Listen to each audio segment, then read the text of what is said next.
Chris Matthews went to work on the Republican Party yesterday. This is by far the most aggressive I've ever seen him. Let's watch. Where I started. Someday, years from now, people will look back on this presidency and see it in sharper contrast. They will read how it started with the Republican Senate leader calling for the president's defeat, declaring that the business of the opposition from the first day was to ensure the new president, A, accomplishes nothing, and B, gets booted from office as quickly as possible. They will read of a U.S. congressman yelling, "You lie," during a State of the Union. They will read how the Speaker of the House invited, without informing the president, a foreign leader to denigrate his foreign policy before the entire Congress. And as of this, that a new senator from Arkansas got the signatures of 46 other senators on a letter to the hardliners in Iran urging that they reject the efforts of this president to keep them from building a nuclear weapon. They will read all this and wonder what was it that made this Republican opposition so all-out contemptuous of an American president. What made it treat him as below respect, below the dignity historically accorded his office. They will look at the concerted effort of Republican legislative leaders in 36 states to make it harder for minorities to vote, even claiming partisan victory when successful in that effort.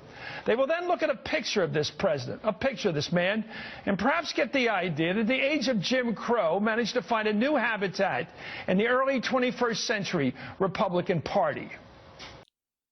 Damn! And the ice grill at the end, too. Did you catch that? He's like, no, I'm not backing down here. You see this face I'm making? I'm very serious about this.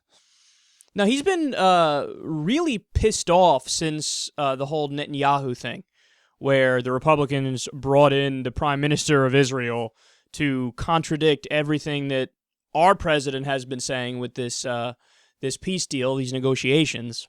And he's like, this is unbelievable. I've never seen this level of obstruction, this level of sabotage and undermining the leader. It's one thing to be an opposition party and have substantive differences. That's perfectly fine. That's what a democracy is for.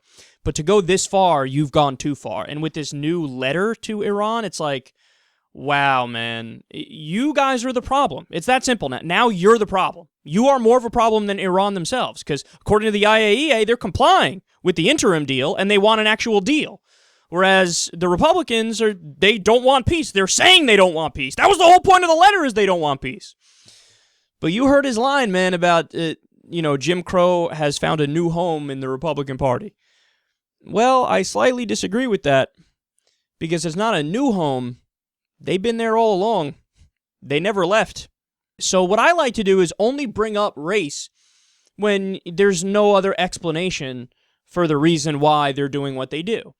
And there are examples of that. So yes, Republicans hate Democrats no matter what. I mean, look at how they treated Clinton. It was tremendous obstruction. That's just what it is. So they're going to hate him if he has a D in front of his name, period. But on issues like the birth certificate, saying he's not a citizen, calling him Muslim repeatedly, saying he's Kenyan, on these things, it's like, no, there is no other explanation. You can't point to just the fact that he's a Democrat to explain that, because they never said about Clinton, where the fuck is your birth certificate? Because he gets a pass, because even though he's a Democrat, well, he's got white skin, so we'll just assume it's fine and he was born in the country. But with Obama, it doesn't matter how much evidence you show. To them, there's always that thing of, yeah, but he's got darker skin. No, I can't trust him, he's got darker skin. He can't be one of us, he's got darker skin, he's got darker skin.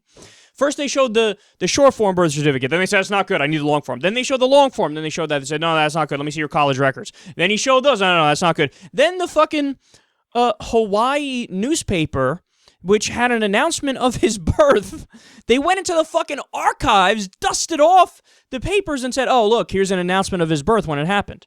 And then what do some of the birthers still do?